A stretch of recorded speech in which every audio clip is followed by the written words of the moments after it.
Purple Aki. Throughout the late 1980s and 90s, rumors of a massive bodybuilder called Purple Aki began to surface in the northwest of England.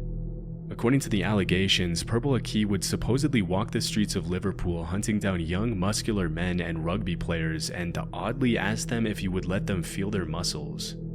If they complied, he would allegedly squeeze their muscles for much longer than was considered socially acceptable and would then ask them to perform squats so he could feel their quad muscles. Some teenagers reported that Purple Aki even went as far as to ask them to pose for him and often offered exercise and nutrition advice for those who gave him the time.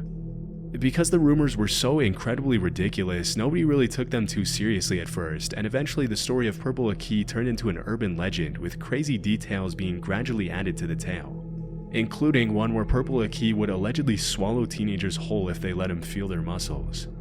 But as time went on, it became clear that Purple Aki wasn't just a made-up character created by bored teenagers looking to get some laugh from their friends, but a real person named Akinwul Arobic.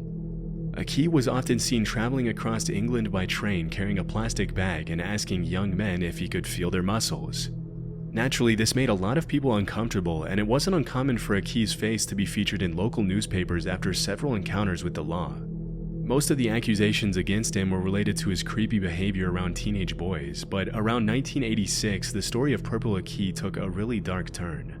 Early that year, 16-year-old Gary Keller was walking home from school when he ran into Purple Aki, who immediately asked to feel his muscles.